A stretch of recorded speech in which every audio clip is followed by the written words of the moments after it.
उस कार्यकाल को अपने जीवन का सर्वश्रेष्ठ कार्यकाल मानता हूँ। फिर कभी मुझे ईश्वर अगर मेरी इच्छा पूछे तो मैं कहूँगा बच्चों के लिए काम करना चाहता हूँ। हिंदुस्तान का पहला ब्लाइंड विक्रम अवार्डी हमारी टीम का आदमी है। क्या बात है। हिंदुस्तान का पहला अर्जुन अवार्डी हमारी टीम का आदमी है। मैं जब आयोग अध्यक्ष था तो हमने एक दिन का एक आयोग अध्यक्ष बनाया था, और आज मुझे आपके चैनल के माध्यम से दर्शकों को बताने में बड़ी खुशी हो रही है, उस बच्चे को 4 गोल्ड मेडल मिले हैं तैराकी में। दोनों हाथ कंधे से नहीं है। उसका नाम अब्दुल कादिर इंदौरी है। सीने से उसने अपने डंडे को झंडे को बांध करके, और जब वो पूरे पेचिंग के उस ग्राउंड में घूमा तो दुनिया का सबसे अद्भुत चित्र था वो। एक फिल्म मैंने सुनी है, देखी नहीं है, लेकिन चर्चा में रही है। श्रीकांत बोला जिस व्यक्तित्व पे है उसका और इस फिल्म का आपका बड़ा गहरा नाता है। श्रीकांत बोला बेसिकली ब्लाइंड क्रिकेट से ही निकला हुआ वो एक खिलाड़ी है।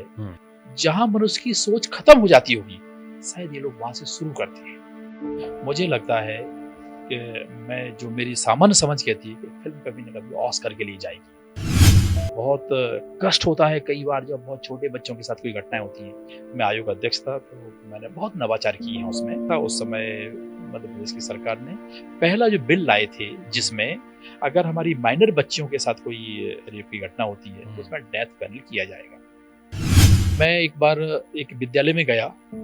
विद्यालय में सारी चीजें ठीक है, लेकिन विद्यालय के अंदर बिजली कनेक्शन के लिए कोई प्रावधान ही नहीं होता है। अच्छा। आज भी नहीं है। अच्छा, उसके लिए कोई राशि नहीं है। वो छोटा बच्चा यह नहीं जानता, जो उसके सर पे हाथ रख रहा है, उसको गोदी में ले रहा है, ये वासना में बात कर रहा है कि वात्सल्य में बात कर रहा है। निश्चित। जब वासना और वात्सल्य का अंतर नहीं समझता हो, आप समझिए उसके साथ कुछ गलत हो तो कितना। मेरी जानकारी में है कि जो बच्चे एक अपने वजन से ज्यादा का बैग कैरी करके स्कूल जाते हैं, उस पे भी आपने कुछ हम लोगों ने कि जो बच्चों की स्कूल की किताब है वो 200 GSM का पेपर उसमें यूज करते हैं। 6 महीने के लिए पढ़ाई करना है, 8 महीने बाद एग्जाम हो जाते हैं उसके। वो साल भर की किताब लेकर के क्यों स्कूल आए? नमस्कार, मैं उमेश गुप्ता आपके बीच में TV27 न्यूज़ के पॉडकास्ट की सीरीज दिल से दिल तक में आपका स्वागत करता हूं। आज हमारे बीच में है बहुमुखी प्रतिभा की धनी डॉक्टर राघवेंद्र शर्मा जी। राघवेंद्र शर्मा जी का व्यक्तित्व बहुत ही विशाल है और बहुमुखी प्रतिभा के धनी रहे हैं। संघ के प्रचारक रहे हैं। 10 सालों तक उन्होंने संघ की सेवा करी है। ग्राउंड लेवल से लेके, जीरो लेवल से लेके आज अपनी यात्रा को ऊंचाइयों की तरफ नित्य निरंतर प्रगतिशील हैं। आपने लॉ में PhD करी है। साथ में आपकी रुचि जो है वो बच्चों के लिए, ब्लाइंड बच्चों के लिए उनके हृदय में बहुत ही एक अलग स्थान है, और आप ब्लाइंड बच्चों का जो क्रिकेट का एसोसिएशन है उसको प्रदेश अध्यक्ष के नाते अपनी महत्वपूर्ण भूमिका को हमेशा निभाने की कोशिश करते हैं और कर रहे हैं, और वर्तमान में भाजपा के प्रदेश कार्यालय मंत्री हैं। मैं उनका स्वागत करता हूं। स्वागत है सर आपका। बहुत बहुत धन्यवाद उमेश जी। सर, आपने समय दिया उसके लिए हम पुनः आपको धन्यवाद देना चाहेंगे। बातें बहुत सारी हैं आपसे बात करने के लिए, और निश्चित रूप से हम उन विषयों में, चूंकि आप एक राजनीतिक व्यक्ति हैं, वर्तमान में संघ से भी जुड़े रहे हैं, संगठन से भी जुड़े रहे हैं, बच्चों के केयर टेकर भी हैं, और लॉ में भी आपने PhD कर रखी है, तो निश्चित रूप से हम देश विदेश, आपके व्यक्तित्व, समाज और पार्टी की बात करेंगे। बिल्कुल, स्वागत है। सर, आप की बहुमुखी जो प्रतिभा रही है उसमें आप प्रीवियसली बाल विभाग के अध्यक्ष भी रहे हैं। उन दौरान आपने कुछ धर्मांतरण, जो बच्चों में प्राइमरी स्टेज पे धर्मांतरण पे कार्य होते थे, उस पे आपने कुछ एक्शन लिए हैं। ये एक्सपीरियंस आपका बाल विभाग के अध्यक्ष के रूप में कैसा रहा, और क्या आपको लगता है कि आपने कुछ ऐसे माइलस्टोन डिसीजन लिए हैं जो आने वाली जनरेशन के लिए एक एग्जाम्पल है? अगर उमेश जी मैं अपने इस जीवन के सफलता के कोई को अगर कहूँ तो मेरे मन को सबसे प्रसन्न करने वाला काम है।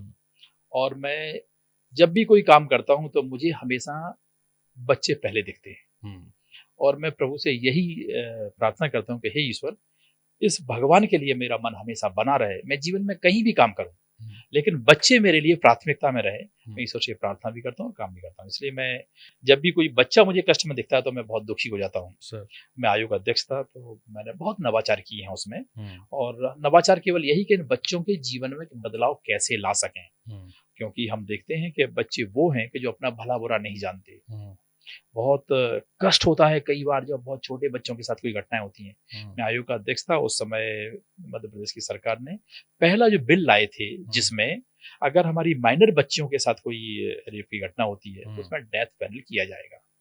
ये बिल पास हुआ? ये बिल पास हुआ, मध्य प्रदेश सरकार लाई थी। मैं उस समय आयोग अध्यक्ष था। मैं बड़ा सौभाग्यशाली हूँ कि मुझे उस बिल का बहुत हिस्सा बनने का अवसर मिला। चूंकि मैं कानून का विद्यार्थी हूँ, मेरा शोध का विषय कानून रहा है, तो मुझे उसने बहुत संबल दिया और मैं उसका बड़ा हिस्सा बना।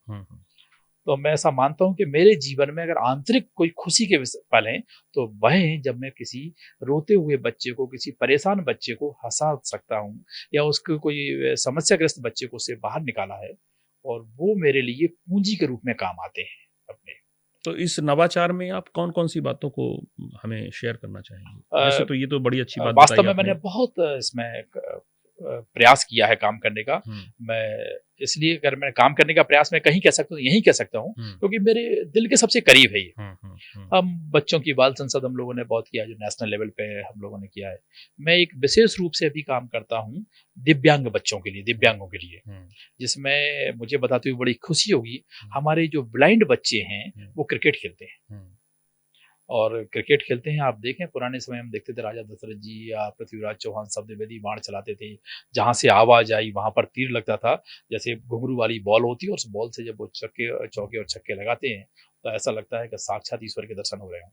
जिन बच्चों ने अपने घर के बाहर कभी अपने जिला मुख्यालय नहीं देखा, जिन बच्चों ने कार नहीं देखी, जिन बच्चे कभी कार में नहीं बैठे, वो बच्चे जो हवाई जहाज से आते हैं, विदेशों में खेलने आते हैं, तो बहुत खुशी होती है। मुझे आपको शेयर करते हुए बहुत खुशी हो रही है कि आज हम पिछले 7-8 साल पहले से अपने बच्चियों का भी क्रिकेट शुरू किया था, ब्लाइंड बच्चियों का। अच्छा, अभी ब्लाइंड बच्चों का अलग, ब्लाइंड बच्चियों का अलग? बच्चियों का भी हमारी वुमेन टीम भी है और वुमेन टीम की कुछ समय जो कैप्टन थी वो हमारी मध्य प्रदेश की एक दमोई की बेटी है, सुषमा पटेल। वो थी, बहुत सामान्य परिवार की बच्ची है वो, और वो मध्य प्रदेश की टीम का नेतृत्व कर रही थी। इंग्लैंड खेल के आई, नेपाल खेल के आई, कई देशों में खेल के आई है। और मुझे लगता है इससे पहले उसके परिवार ने इतने देशों के बारे में सुना भी नहीं होगा जिसमें उनकी एक छोटी सी 16-17 साल की बच्ची उन देशों में क्रिकेट खेल रही है। तो ये मुझे मेरे मन के सबसे करीब के विषय में इस पर काम करता हूँ। तो ये बाल विभाग के अध्यक्ष पद में होते हुए आप इनके साथ एसोसिएट हुए, क्रिकेट एसोसिएशन जो ब्लाइंड्स का है, कि बाद में आपने इसको पकड़ा? मैं काम तो पहले से करता था बच्चों के लिए, लेकिन जब मुझे आयोग का अध्यक्ष बनाया तो मुझे ऐसा लगा कि ईश्वर मेरे से यही काम कराना चाहते हैं। मेरी जो रुचि का विषय है वही काम मुझे दिया, तो मैंने इतने बच्चों से संबंधित जितने भी विषय हो सकते थे उन सबको मैंने पिक किया और मैं बच्चों के लिए काम करता हूँ। आप देखिए उन दिनों में जो मुझे कुछ बातें ध्यान में आती हैं, मैं एक बार एक विद्यालय में गया। विद्यालय में सारी चीजें ठीक है, लेकिन विद्यालय के अंदर बिजली कनेक्शन के लिए कोई प्रावधान ही नहीं होता है। अच्छा। आज भी नहीं है।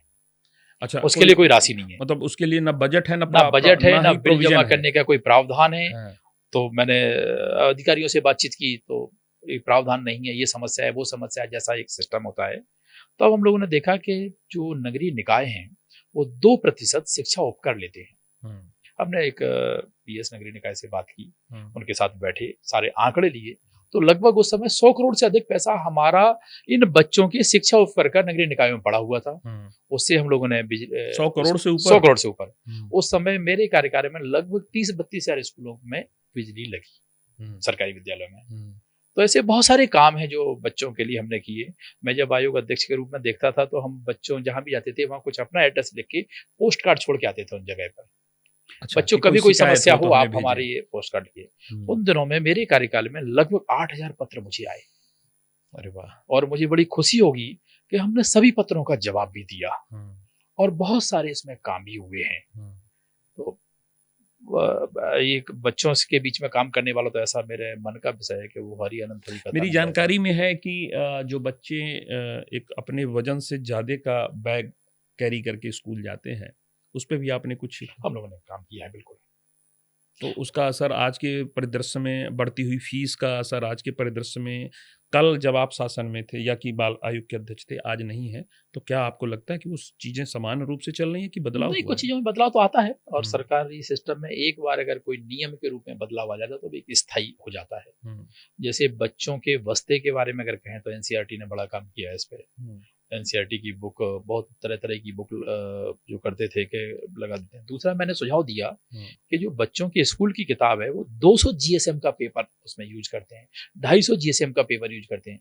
अरे भाई, बच्चों को किताब से युद्ध लड़ना है क्या? 80 जीएसएम यूज 6 महीने के लिए पढ़ाई करना है, 8 सब महीने बाद एग्जाम हो जाते हैं उसके, तो हम क्यों ना ऐसा करके। फिर एक सुझाव आया था बहुत, ये तो रिवोल्यूशनरी विचार बिल्कुल। फिर एक सुझाव आया था इसमें कि उसकी जो बुक होती है उसको आप 3-3 महीने की बुक बना दीजिए, एक ही बुक में 4 सब्जेक्ट कर दीजिए। वो साल भर की किताब लेकर के क्यों स्कूल आए, जबकि उसको आपको पहला चैप्टर पढ़ाना, दूसरा चैप्टर पढ़ाना, तीसरा चैप्टर पढ़ाना है।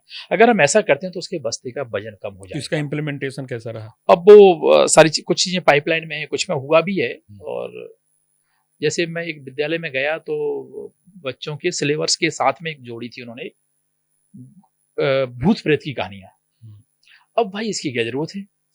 अब हर शनिवार को पढ़ाओगे, बच्चा इतनी मोटी भूत प्रेत की कहानियां लेकर के और बैग में जा रहा है कहाँ? तो ऐसे बहुत चीजों में अभी आप देख रहे होंगे सरकार ने बड़े कड़े स्टेप लिए हैं। जबलपुर कलेक्टर ने बहुत एक्शन लिए हैं, कितने करोड़ों में फीस वापस करवाई है। तो परिवर्तन तो आ रहे हैं और परिवर्तन आएंगे, लेकिन मैं मानता हूं कि सामाजिक उसमें परिवर्तन की गति जो होती है उस गति को लोग धीमा कहते हैं, लेकिन धीमे धीमे परिवर्तन आते हैं और परिवर्तन आकर के एक ऐसे मुकाम पर पहुंचते हैं कि जो फिर संपूर्ण परिवर्तन की तरफ जाते हैं। तो मैं उस कार्यकाल को अपने जीवन का सर्वश्रेष्ठ कार्यकाल मानता हूँ। फिर कभी मुझे ईश्वर अगर मेरी इच्छा पूछे तो मैं कहूँगा बच्चों के लिए ही काम करना चाहता हूँ।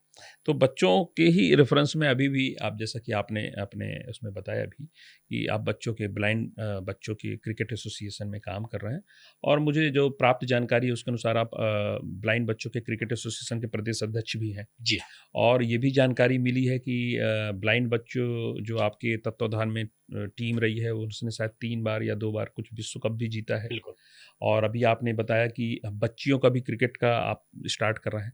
इसको लेके आपका विजन क्या है, और कैसे आप लोगों को संपन्न लोगों को इसमें एसोसिएट करते हैं, सक्षम लोगों को एसोसिएट करते हैं, सो दैट कि ये जो उद्देश्य है इसको एक्सेलरेट किया जा सके? मैं मानता हूँ ब्लाइंड क्रिकेट में नॉर्मल क्रिकेट से 100 गुना ज्यादा एक्साइटमेंट है। क्यों? क्योंकि उसका जो प्रैक्टिस है वो इससे 100 गुनी ज्यादा करते हैं नॉर्मल क्रिकेट से। और वो लोग हैं, वास्तव में आप कल्पना कीजिए, जिसने दुनिया को नहीं देखा है, पहली बार उसको बॉल नहीं मालूम थी, बॉल कैसी होती है, वो पहले हाथ में जब बॉल लेके देखता तो अच्छा इसको बॉल कहते हैं, यहाँ से वो शुरू करता है। और कुछ समय बाद आप देखिए कि 4 महीने 6 महीने की प्रैक्टिस के बाद वो बाउंड्री के बाहर बॉल बैट से भेजने लगता है।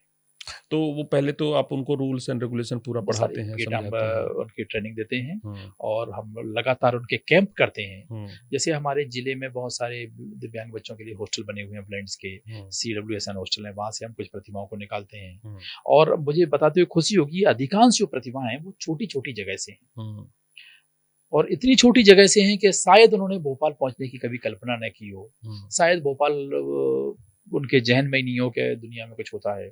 तो हम क्रिकेट खेलने के साथ साथ में इनके अंदर वो आत्मविश्वास जगाना चाहते हैं, आत्मविश्वास जगाते हैं कि इसकी वजह से उनके मन में निराशा ना आ जाए। आपको मुझे बताते हुए बड़ी खुशी हो रही है कि हिंदुस्तान का पहला ब्लाइंड विक्रम अवार्डी हमारी टीम का आदमी है। क्या बात है। हिंदुस्तान का पहला अर्जुन अवार्डी हमारी टीम का आदमी है। तो जो सामान्य जगह से इतने बड़े मुकाम तक पहुंच रहे हैं बच्चे, ये दूसरे बच्चों के लिए प्रेरणा है। हम देखते हैं कि बड़ी बड़ी घटनाएं आजकल देखते हैं, बच्चों का एक आत्मविश्वास खत्म होता जा रहा है। बच्चों के कुछ % कम हो जाए तो सुसाइड कर लेते हैं। कोटा में जब एक बड़ी घटनाएं लगातार हो रही थी, मध्य प्रदेश सरकार ने कमेटी बनाई थी, मैं उसका हिस्सा था, कि आखिर क्या कारण है, बच्चे मेडिकल की तैयारी करने गए, इंजीनियरिंग की तैयारी करने गए और उस प्रेशर को नहीं झेल पाते हैं और ऐसा स्टेप उठा लेते हैं। एक छोटी सी चिट्ठी लेकर मॉम आई एम गोइंग। आप सोचिए उस परिवार का क्या होगा। इसका एक ही बच्चा है, वो केवल इस प्रेशर में चला गया कि वो उतनी पढ़ाई नहीं कर सकता था। तो हम मानते हैं कि ये बच्चे उन सब के लिए प्रेरणा होंगे कि ये दुनिया एक परीक्षा में नहीं खत्म होती है। इस संसार में केवल हम नंबर गेम के लिए नहीं आए हैं। ईश्वर ने हमारे अंदर क्या दिया, इसको पहचानने की कोशिश कीजिए। जिसके पास आंखें नहीं है वो क्रिकेट खेल रहा है, जिसके पास आंखें नहीं है वो दुनिया की यात्रा पे जा रहा है, कई देशों की यात्रा करके आया है। तो ये आत्मविश्वास पैदा करना, ये मैं मानता हूं ये समाज के लिए बहुत बड़ी प्रेरणा होगी। और इस आत्मविश्वास को पैदा करने के लिए है, अगर हमने 100, 200, 1000, 500, 2-5000 बच्चों के जीवन में परिवर्तन ला दिया, तो मैं मानता हूँ कि इस धरा पर आना ईश्वर ने इस उद्देश्य के लिए भेजा था, वो पूरा हो गया। ये बहुत अच्छी बात। लेकिन सर इस पूरी श्रृंखला को हम देखें तो हमने क्रिकेट ही क्यों सेलेक्ट किया? ब्लाइंड बच्चे हैं, उनके लिए तो एक बड़ा डिफिकल्ट गेम है। बॉलिंग है, बैटिंग है, फिर फील्डिंग भी है, विकेट कीपिंग है। Why we selected this game sir? देखिए, कोई भी हो सकता है, केवल क्रिकेट ही नहीं, हम अभी फोकस क्रिकेट पर कर रहे हैं। लेकिन मेरा मानना है कि जो सबसे कठिन है वहां से शुरू करना चाहिए। सर मुझे एक छोटी सी घटना याद आती है जी। मैं जब आयोग अध्यक्ष था तो हमने एक दिन का एक आयोग अध्यक्ष बनाया था। एक बच्चा है रतलाम का, अब्दुल कादिर इंदौरी, एक दिन के लिए आपने उनको आयोग अध्यक्ष बनाया था। जी। उसके कंधे से दोनों हाथ नहीं है जी। वो भोपाल में था, एक हाई टेंशन लाइन में आने की वजह से उसको दोनों हाथ काटना पड़े। हॉस्पिटल में था, हॉस्पिटल में जब से देखते हैं कि डॉक्टर बाहर निकले इसको ऑपरेशन करने का, माँ सबसे पहले मिलने जाती है, माँ की तरफ देखता है, माँ की तरफ मुस्कुराने लगता है, माँ रो रही है। वो एक बड़ा मार्मिक संवाद है वो। आखिरी में बच्चे पूछता है माँ से कि माँ क्या हो गया मुझे? बताया बेटे ऐसे तेरे दोनों हाथ नहीं है। बच्चा अगला प्रश्न दागता है, माँ अगर हाथ नहीं सबसे कठिन काम क्या होगा? मुझे प्रेरणा मिली कि सबसे सरल काम नहीं पूछा उस बच्चे ने। कोई बड़ा आदमी होता दिमाग लगा तो बोलता कठिन सरल काम क्या है? तो उसने बोला कि सारा सोच करके माँ बोलती है कि बेटे आज के बाद तुम कभी स्विमिंग नहीं कर सकता, कि मैं माँ होके भी तेरा वहां साथ नहीं दे सकती। साहब, बच्चा जिस दिन हॉस्पिटल से डिस्चार्ज हो रहा था, टैक्सी बाहर खड़ी थी, टैक्सी में बैठने के बाद वो घर नहीं जाता है, बच्चा स्विमिंग पूल जाता है। और आज मुझे आपके चैनल के माध्यम से दर्शकों को बताने में बड़ी खुशी हो रही है, उस बच्चे को 4 गोल्ड मेडल मिले हैं तैराकी में।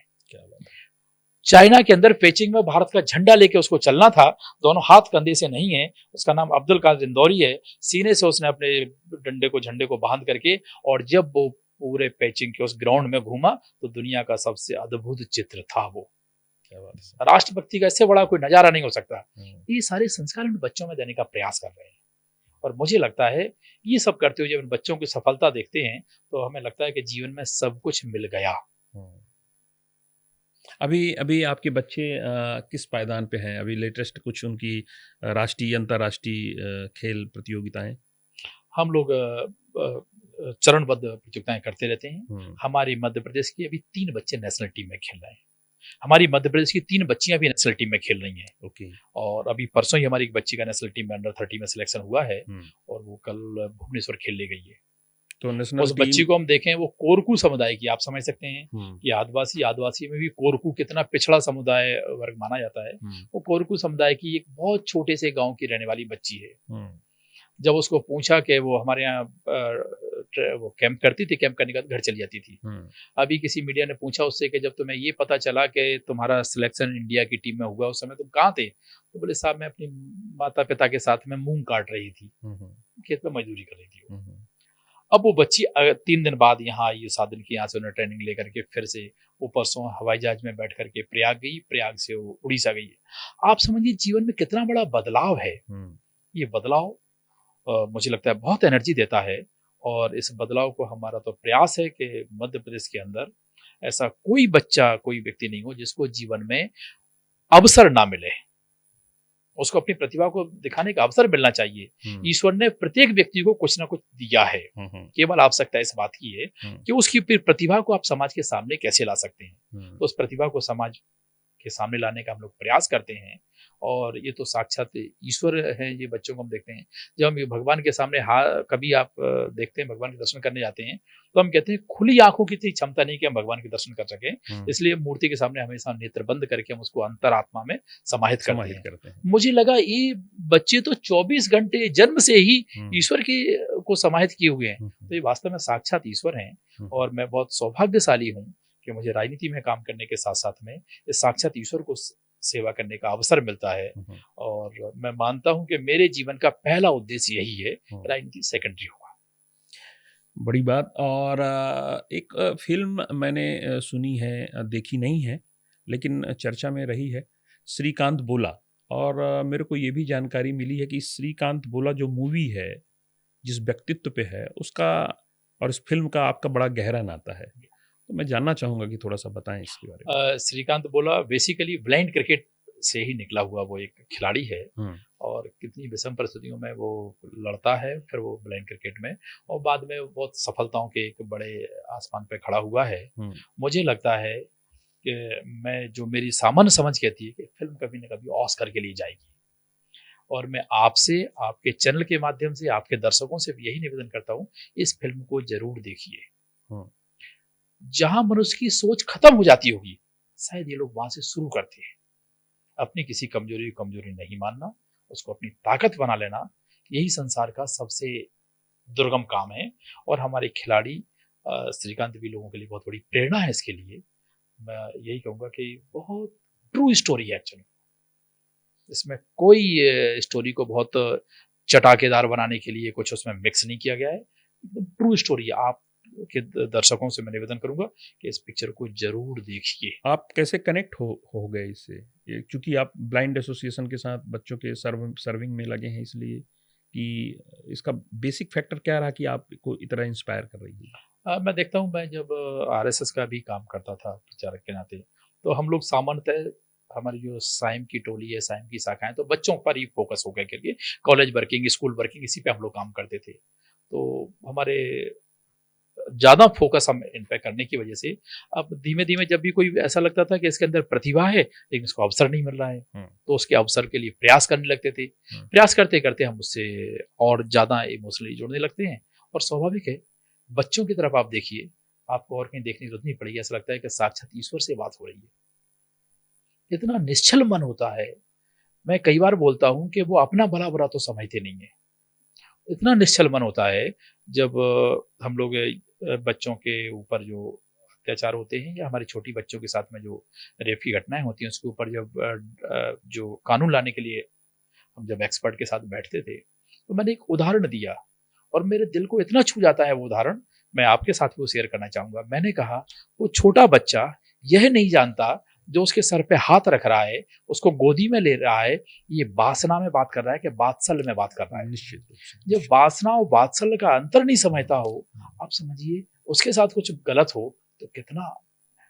तो मैं यही मानता हूं कि अगर इन सब बच्चों को एक अच्छा जीवन दे सकें और उसके लिए प्रयास भी करते हैं, ये सारी घटनाएं जो कभी कोई होती हैं, फिर सामने देखते हैं, फिर उनको देखने जाते हैं, फिर उसमें एक मिशन मोड में लग करके उस अन्याय के खिलाफ लड़ करके और जो दोषी उनको सजा दिलवाते हैं, तो वो धीमे धीमे उसके अंदर हमें को इन्वॉल्व कर जाती है और ये घटनाओं में जो हमने एक कानूनी रूप से भी और सफलता प्राप्त की है, वो हमें बहुत प्रेरणा देती है और हम उससे और अधिक जुड़ते चले जाते हैं।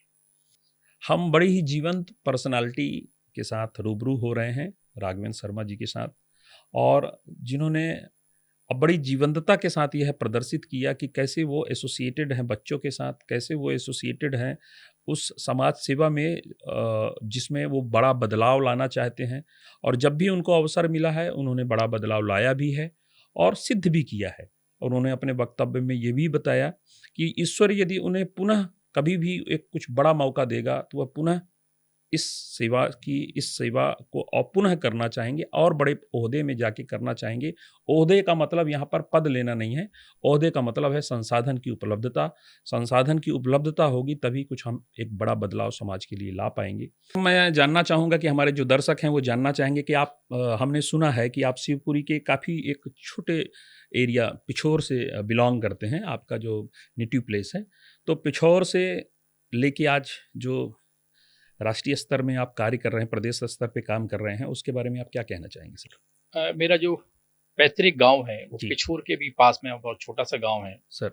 अभी उसकी आबादी 1500 2017-1800 होगी और उस समय में 1000 के आसपास की आबादी रही होगी।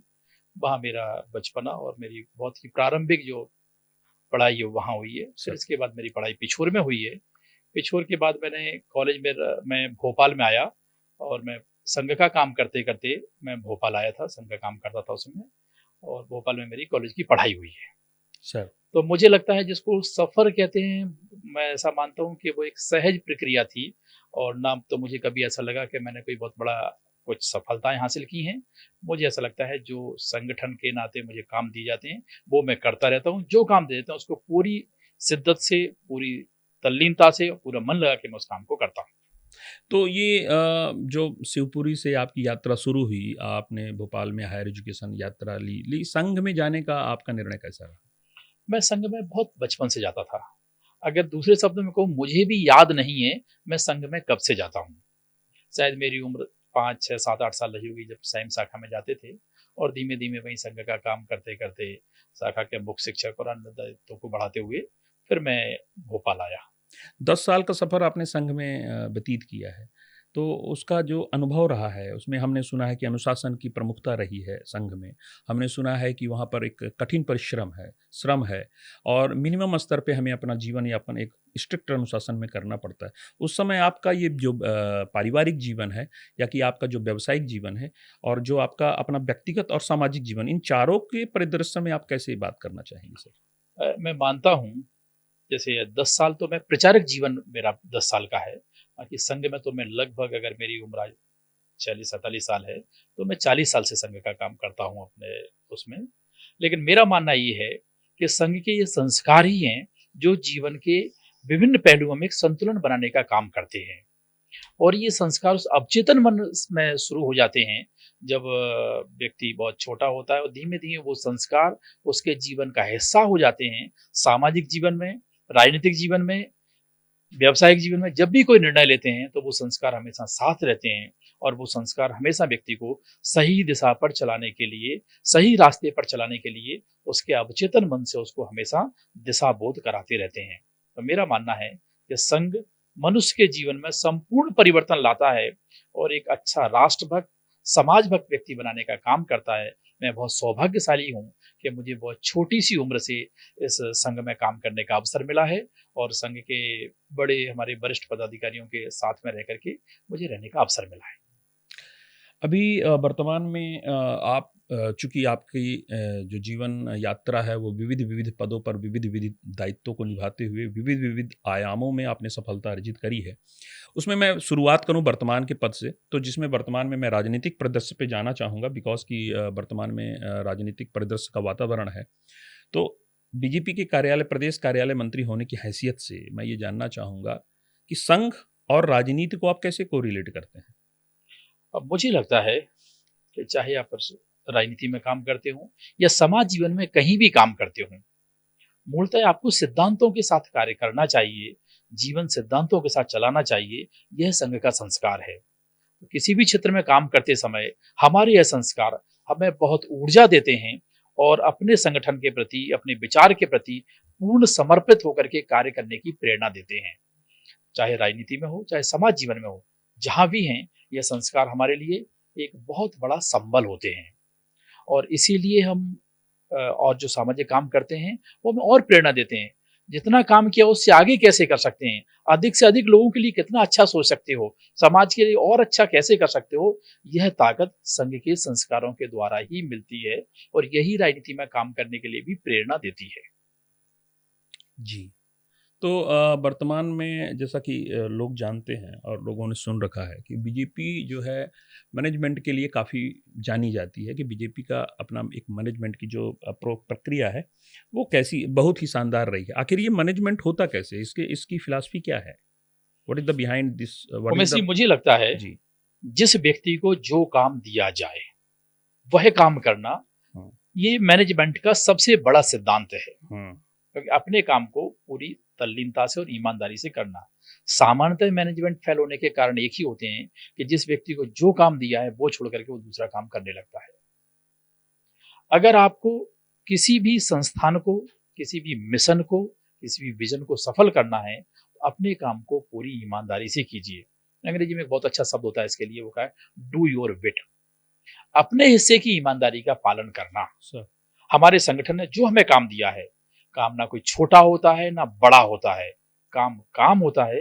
जो संगठन ने कहा, जो विचार दे दिया, जो विचार ने कहा वही काम करना, उसी को अपना भगवान मानना, उसी को अपना सर्वश्रेष्ठ मानना, यह मुझे लगता है किसी भी संगठन के लिए सफलता का सबसे बड़ा सूत्र होता है। तो मतलब ये है कि बीजेपी अपने कार्य पे स्पेसिफिक टास्क पे फोकस्ड है। बिल्कुल। तो यदि ये सत्य है तो जैसे कि अभी लोकसभा चुनाव के परिणाम आए सर, और हमारा नारा था बीजेपी का कि अब की बार 400 पार, और उस परिदृश्य में हम देखें तो बीजेपी 240 सीटों पे रही और एनडीए जो है 292 सीटों के आसपास है। अयोध्या में भी हमें बहुत ही एक संघर्ष का सामना करना पड़ा है। तो इस पे मैनेजमेंट का फेल्योर है ये क्या है ये? देखिए, चुनाव में जाके काम करना, सर, पब्लिक का वोट, लाखों लोगों की अपेक्षाएं, ये दोनों अलग विषय हैं। लेकिन मैं मानता हूं कि मैनेजमेंट की फेलियर तो इसमें इसलिए नहीं कहा जा सकता क्योंकि आज भी भारतीय जनता पार्टी उस आंकड़े पे खड़ी है जिसपे पूरा इंडी गठबंधन पहुंचा भी नहीं है। लेकिन मुझे थोड़ा सा आश्चर्य और लगता है कि कांग्रेस 99 पे खड़ी है, भारतीय जनता पार्टी 240 पे खड़ी है, लेकिन परसेप्शन बनाने का प्रयास किया जा रहा है कि कांग्रेस ने बहुत सफलता अर्जित कर ली और भारतीय जनता पार्टी नहीं कर पाई। मुझे लगता है तीसरी बार हम सरकार में आए हैं, प्रजातंत्र की एक व्यवस्था है, उसमें आप देखिए लोग आज पूरा मीडिया और पूरा इतिहास सामने है कि नेहरू जी के बाद कोई पहला ऐसा राजनीतिक कोई प्रधानमंत्री तीसरी बार शपथ लेने जा रहा है और प्रधानमंत्री नरेंद्र मोदी जी के समय में इतने बड़े काम हुए हैं, इतने ऐतिहासिक काम हुए हैं कि मुझे लगता है कि हिंदुस्तान के इतिहास में नहीं, दुनिया के इतिहास में एक मील के पत्थर के रूप में देखे जाएंगे।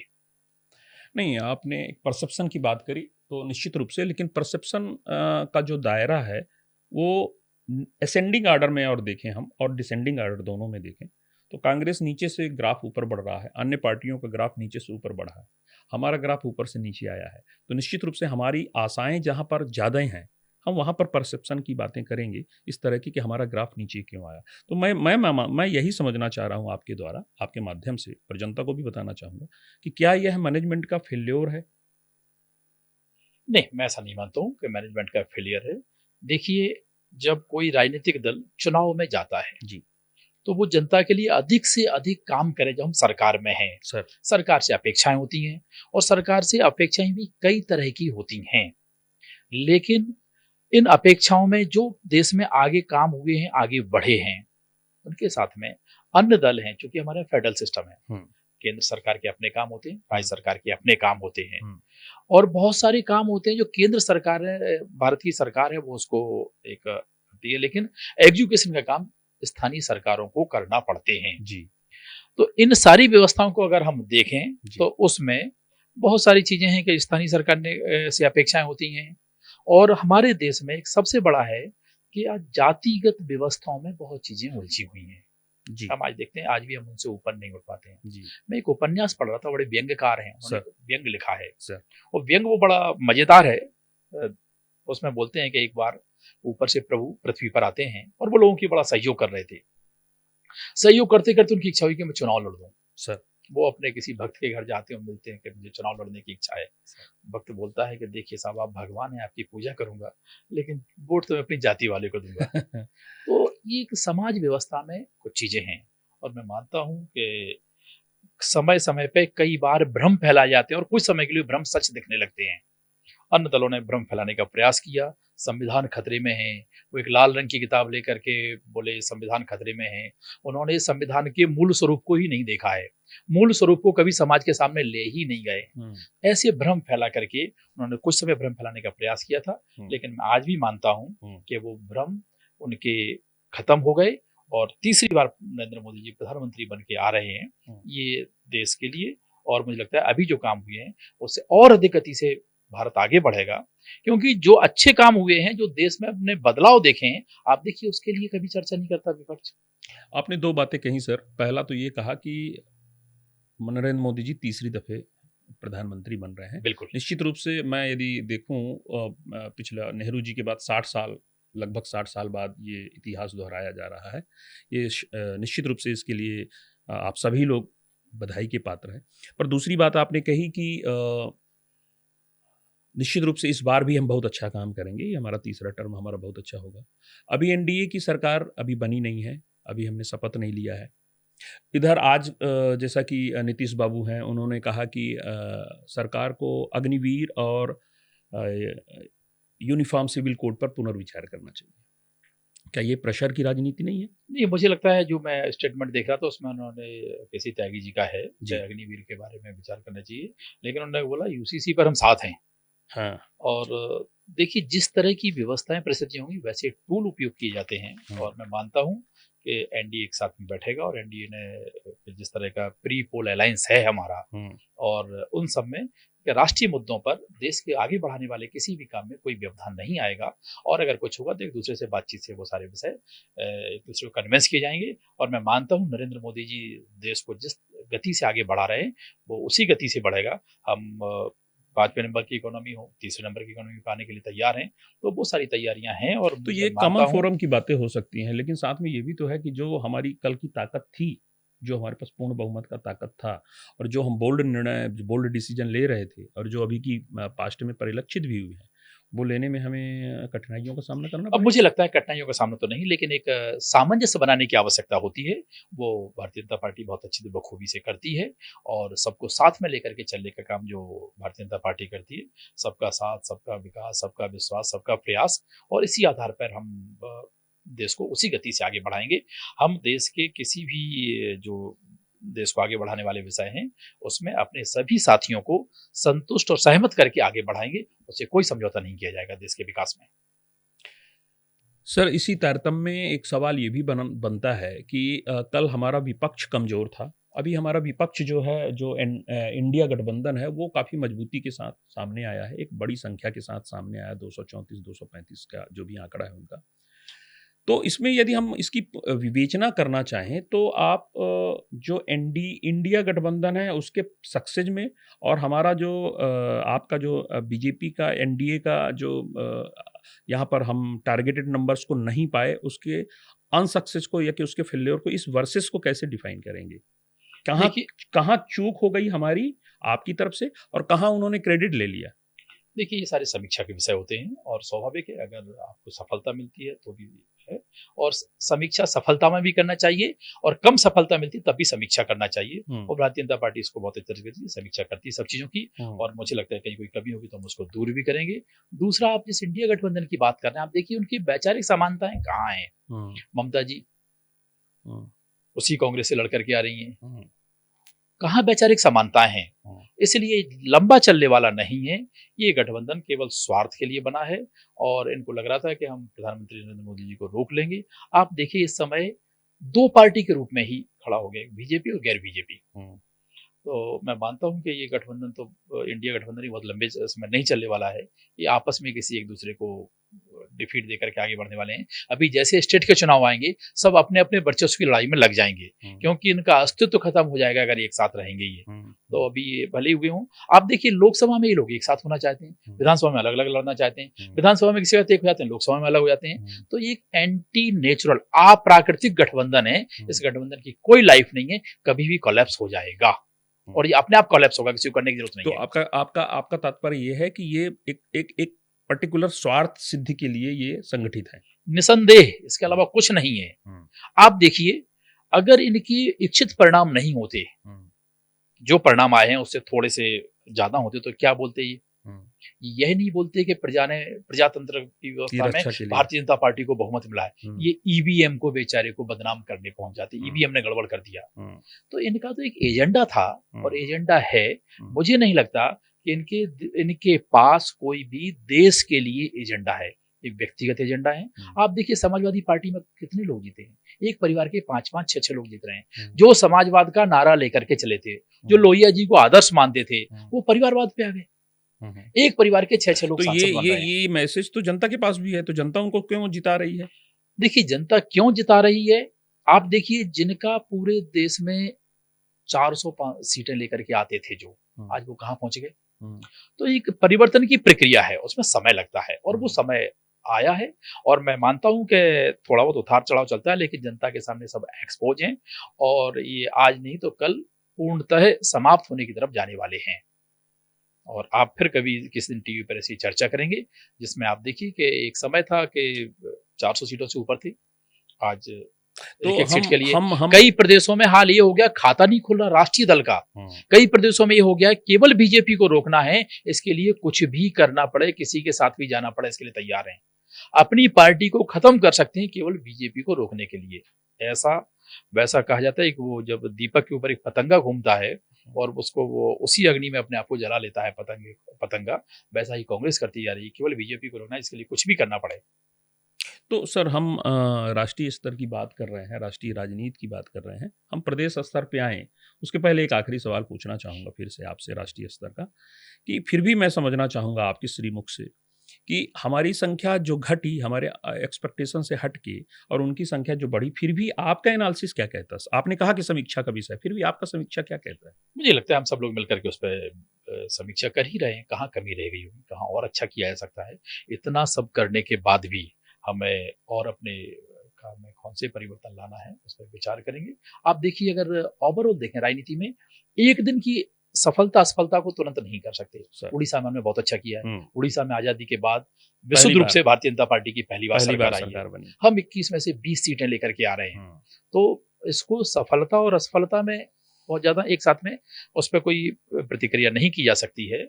और जो भी है वो जनता का आशीर्वाद है और उसको स्वीकार करना चाहिए। और आगे हम और कैसे अच्छा कर सकें ये मानना चाहिए। ना तो इस पर कोई दम भरने की जरूरत है और ना ही मुझे लगता है कांग्रेस को बहुत उछलने की आवश्यकता है। कांग्रेस तो ऐसा लग रहा है जैसे डूबती हुई, और एक आध बार कभी ऊपर आती तो लगता है कि हमने समुद्र से ऊपर आ गए हों जैसे। वास्तव में कांग्रेस स्वतः समाप्त होने की तरफ जा रही है। कांग्रेस अपनी कार्यप्रणाली से समाप्त हो रही है। अपना अस्तित्व मिटाने के लिए केवल हम किसी को नुकसान पहुंचा सकें, इसलिए खुद का अस्तित्व मिटा देना ये राष्ट्रीय दल के लिए तो बहुत ही घातक है। बढ़िया बढ़िया सर। अब आते हैं हम थोड़ा सा प्रदेश की बातों पर। तो इस बार मध्य प्रदेश में आपने 29 की 29 सीटों को जीता है और नकुल नाथ जी को भी पराजित किया है आपने। तो जो एक सीट का दम्भ था, कम से कम उसकी गारंटी कांग्रेस ले रही थी, वो ले ली आपने। आपने कांतिलाल भूरिया जी को भी हराया जो उनके वरिष्ठ नेता रहे। आपने दिग्विजय सिंह जी को भी हराया जो उनके वरिष्ठ नेता रहे। ये जो क्रेडिट 29 सीटों की है, तो शिवराज जी के किए गए अच्छे कामों का परिणाम है कि डॉक्टर मोहन जी का कुछ मिराकल है, कि नरेंद्र मोदी जी का मैजिक है, कि संगठन की पूरी अपनी कर्मठता है? इसको कैसे विवेचित करेंगे आप सर? मुझे लगता है इसको हम हिस्सों में नहीं बांट सकते सर। ये सबका प्रयास है और प्रधानमंत्री जी ने जो देश के लिए काम किए हैं जी, प्रधानमंत्री ने जो इतना बड़ा विजन दिया है वो उसका परिणाम है और हमारे सारे लोग उस विजन को पूरा करने में लगे हुए हैं। माननीय शिवराज सिंह ने देखिए मध्य प्रदेश को कहाँ से कहाँ लाया। जब शिवराज सिंह जी या जब दिग्विजय सिंह जी यहाँ से मुख्यमंत्री के रूप में थे, वो हटे, उस समय मध्य प्रदेश में 7 लाख हेक्टेयर भूमि सिंचित हुआ करती थी। आज हम 45 लाख पे पहुंच गए। हम 60 लाख का टारगेट लेके चल रहे हैं। तो ये सारे काम जो लगातार किए जा रहे हैं वो उन सब का परिणाम है। और हमारा वर्तमान नेतृत्व, हमारे माननीय प्रदेश के अध्यक्ष आदरणीय पुष्पेंद्र शर्मा जी, माननीय हमारे मुख्यमंत्री मोहन यादव जी, सब एक साथ एक शक्ति के साथ मिलकर के जो लगते हैं और संगठन की शक्ति और सरकार के प्रयास दोनों मिलकर के सफलता का को श्रेय जाता है। और नरेंद्र मोदी जी केवल हिंदुस्तान के नहीं दुनिया के नेता हैं वो, और वास्तव में जो बोलते हैं वो दुनिया उस पर चलती है। आप देखिए, कोई अभी मुझे मीडिया के ही मित्र बता रहे थे कि पहले कभी जब इलेक्शन होते थे तो 7 दिन के बाद कोई और देश हमको धन्यवाद देते थे कि आपकी सरकार बन रही है। 6 घंटे 8 घंटे के अंदर में ब्रिटेन से, अमेरिका से, वहां से सबको आ रहा है, बधाइयां आ रही हैं। और ये सब संकेत हैं कि दुनिया के अंदर हम एक प्रभावशाली देश के रूप में बढ़े हैं। और मध्य प्रदेश तो जनसंघ से लेकर के कुशवाहा ठाकरे जी की भूमि है, तो भारतीय जनता पार्टी का संगठन बहुत मजबूत है और इसलिए उसकी सफलता उसी तरह की है।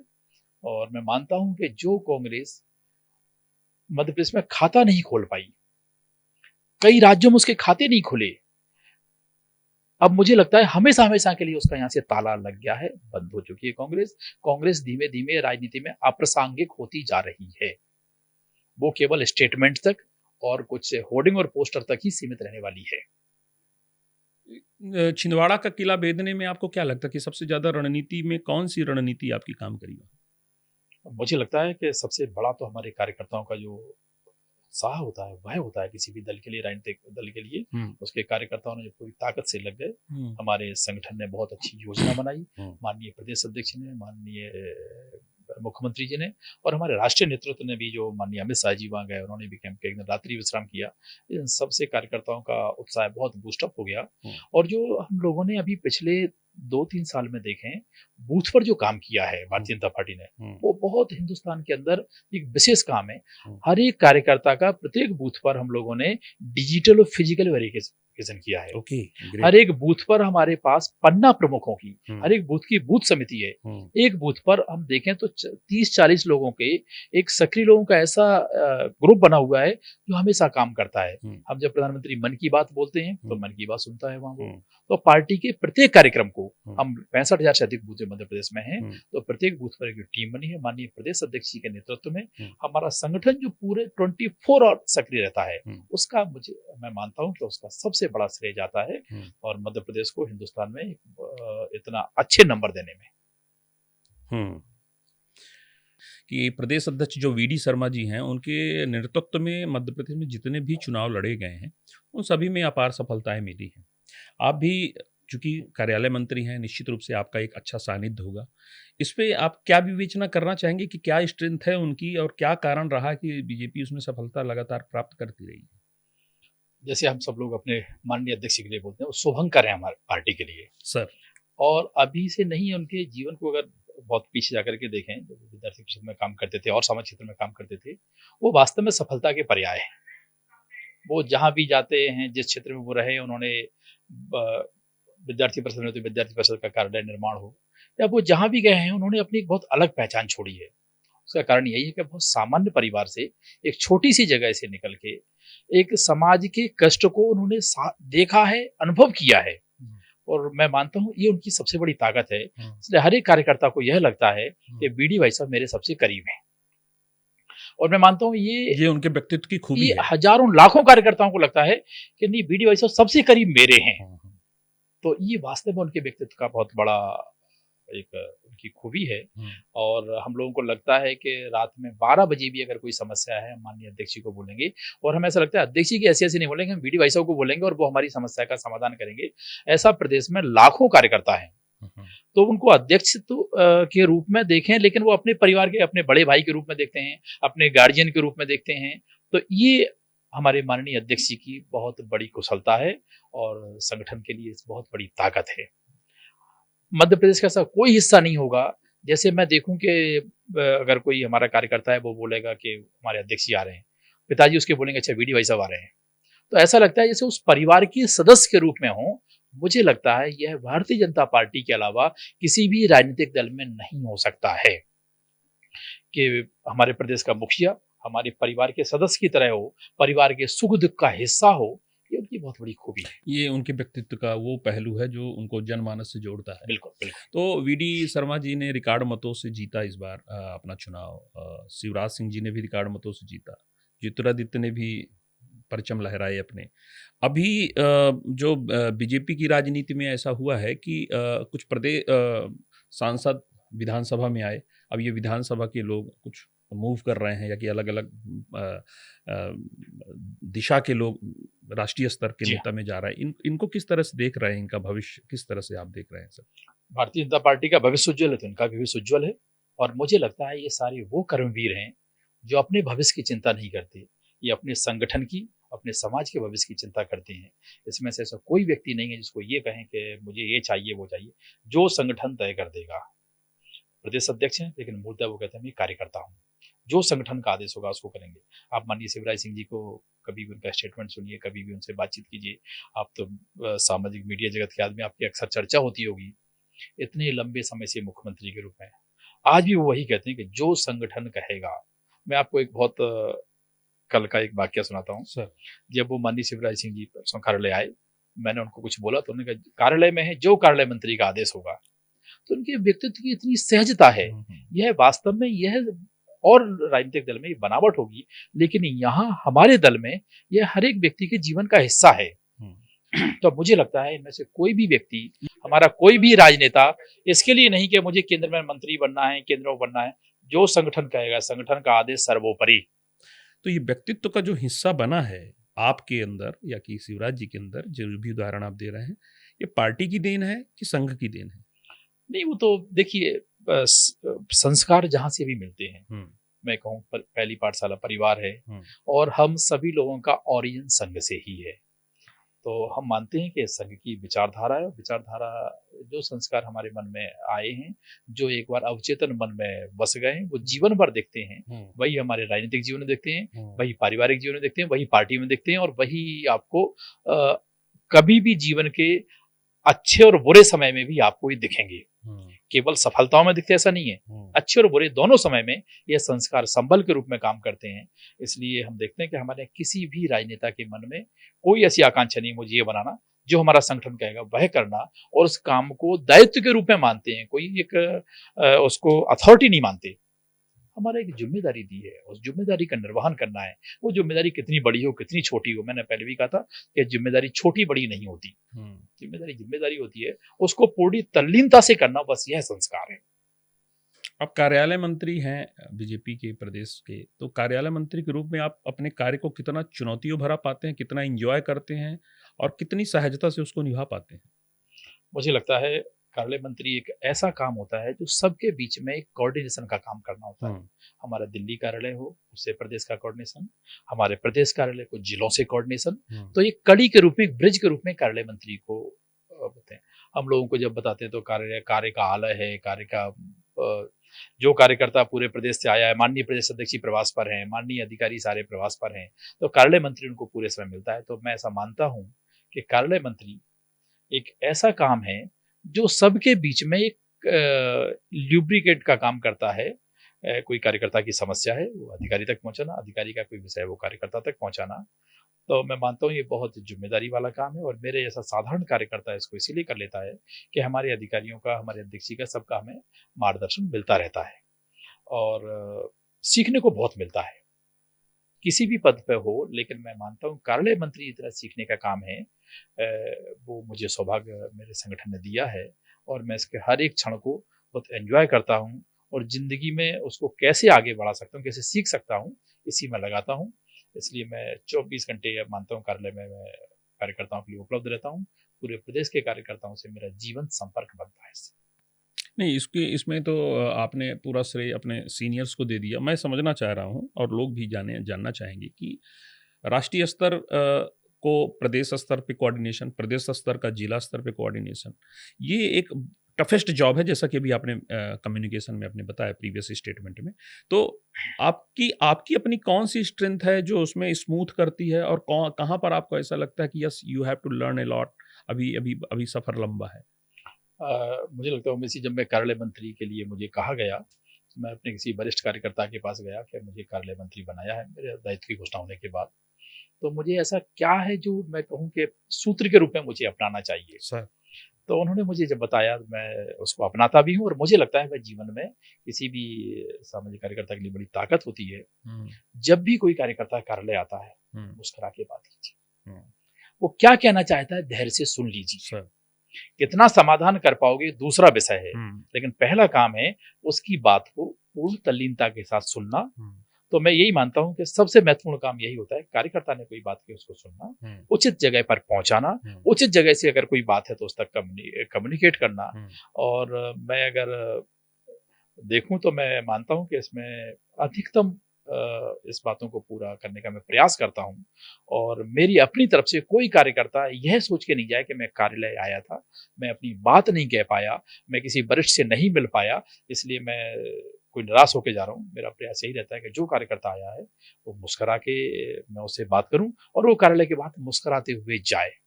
तो ये मुस्कुराहट, यही जीवन का आनंद है। बढ़िया है। और ये जो आनंद है यही कार्यकर्ता को एक मनोबल प्रदान करता है, और कार्यकर्ता को एक किसी भी तरह के संभ्रम में नहीं रखता। उसके मन में ही नहीं आता कि मैं बहुत कुछ कर रहा हूँ, मैं जो है मैं अपनी ड्यूटी का, अपने कर्तव्य का पालन कर रहा हूँ। और जो कार्यकर्ता आया है, अगर यहाँ तक आया है तो वास्तव में कोई समस्या तभी वो आया है अपने क्षेत्र को। दूसरा ये है कि यह मानना चाहिए कि इस कार्यकर्ता की वजह से यह सब है। ये बड़ी बड़ी मुख्यालय, बड़ी बड़ी सरकारें, बड़े बड़े पद इसलिए हैं कि ये कार्यकर्ता अपने बूथ पर लड़ता है, ये कार्यकर्ता अपना बूथ जिताता है। इसलिए हम विधानसभा जीतते हैं, इसलिए हम लोकसभा जीतते हैं, इसलिए हम दिल्ली में सरकार बनाते हैं। तो सरकार बनाने की जान अगर किसी के अंदर, तो इस कार्यकर्ता के अंदर है। इस कार्यकर्ता को भगवान की तरह देखो, इस कार्यकर्ता की शक्ति को पहचानो, और वास्तव में उसके आया है तो उसको उसी भाव से लीजिए। तो राष्ट्रीय स्तर के नेता आते हैं आपके पास, प्रदेश स्तर के नहीं, बड़े बड़े नेता आ रहे हैं आपके पास, चुनाव का संयोजन करना है, आपको कोऑर्डिनेशन करना है, तो कार्यालय मंत्री का यहाँ पर कौन सा गुण काम आता है? सबसे अच्छा गुण किसी भी सामाजिक आदमी के अंदर होना चाहिए, अधिकतम सुनने का। सर, मैं मानता हूं कि जो जितना सुन सकता है, जी। जितनी अपनी पचाने की कैपेसिटी होगी, हाँ, हाँ। उतना जीवन के लिए अच्छा होता है। हाँ। और हम जैसे सामाजिक कार्यकर्ताओं के लिए बहुत अच्छा होता है। इसलिए मैं यही मानता हूं हुँ। कि इन सब में से अपने को सीखने के लिए क्या मिलता है। और जो भी हमारे वरिष्ठ लोग होते हैं जीवन में बहुत कुछ इतनी लंबी प्रक्रिया से यहाँ तक आते हैं, तो उनका हर एक एक्शन, हर एक रिएक्शन हमें जीवन में सीखने को मिलता है। तो अगर कोई रिएक्शन है या कोई डांट है, वो भी हमारे लिए प्रेरणा है। और जो सीखने को उनसे मिलता है वो तो मिलता ही है। इसलिए हर एक क्रिया को बहुत डीपली वॉच करना और उससे अपने जीवन में हम क्या प्राप्त कर सकते हैं, यह एक विद्यार्थी का गुण हमेशा बना रखना, मैं मानता हूं कि ये मैं प्रयास करता हूं। विद्यार्थी के गुण आप अपने अंदर बनाए हुए हैं। बिल्कुल। मैं आखिरी सवाल में धन्यवाद देने से पहले मैं पूछना चाहूँगा सर से कि आज के समाज को, आज के युवाओं को, आज के बच्चों को सर क्या संदेश देना चाहेंगे? जैसे मैंने कहा, एक ही बात कहूंगा, डू योर बिट। अपने हिस्से की ईमानदारी का पालन करो, क्योंकि समाज आज आपसे यही अपेक्षा करता है कि आप जिस काम के लिए बने हैं, ईश्वर ने जिस कार्य के, पहली बात तो मनुष्य का जीवन बहुत कठिन होता है। भारत भूमि में जन्म मिला है, तो आप उससे कितना अच्छे से अच्छा कर सकते हो यही सोचिए। क्योंकि ये वो भूमि है जहां हमेशा कहा गया है, जीने दो और जियो। पहले जियो नहीं, पहले जीने दो फिर जियो। तो जिस मूल सिद्धांत को लेकर के चल रहे हो, और मैं ये मानता हूं कि हम जीवन में जो भी काम करें, हमारी कथनी और करनी में अंतर ना हो। जो हम कह रहे हैं वही करें, जो कर रहे हैं वही कहें। यही समाज को आगे बढ़ाएगा, यही भारत को फिर से पुनः गौरवशाली भारत की तरफ ले जाएगा। क्योंकि देवभूमि है, साक्षात ईश्वर ने जन्म लिया इस भूमि पर। और वो सौभाग्यशाली होते हैं जिनको इस धरा पे जन्म मिलता है। विवेकानंद जी कहते थे कि मोक्ष लेना है तो भारत पर जन्म लो। हम सौभाग्यशाली कि हमें भारत में जन्म मिला है, भारत माता की सेवा करने का अवसर मिला है। आप सबसे मैं, आपके माध्यम से मैं दर्शकों से और जो भी मेरी बात जहाँ तक पहुँच रही, यही निवेदन करूंगा कि अपने राष्ट्र के लिए, अपने देश के लिए, अपने समाज के लिए बहुत ईमानदारी से कार्य करना, यही सबसे बड़ा काम है, यही सबसे बड़ा धर्म है, यही प्रत्येक व्यक्ति का कर्तव्य है। धन्यवाद sir. So nice of you, आपका इस पॉडकास्ट में आने के लिए, अपने बहुमूल्य समय देने के लिए और अपनी विचारधारा के साथ हम सबको रूबरू कराने के लिए। हम एक ऐसे राजनीतिज्ञ के साथ बात कर रहे थे जो राजनीतिज्ञ होते हुए भी राजनीति की उन दलदलों से दूर है, राजनीति के उन खराब पहलुओं से दूर है।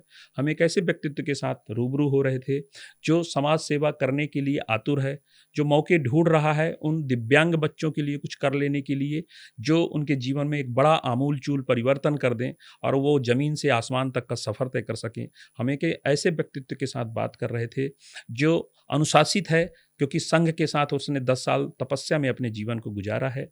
बहुत-बहुत धन्यवाद राघवेंद्र शर्मा जी का। बहुत बहुत धन्यवाद आपका। Thank you.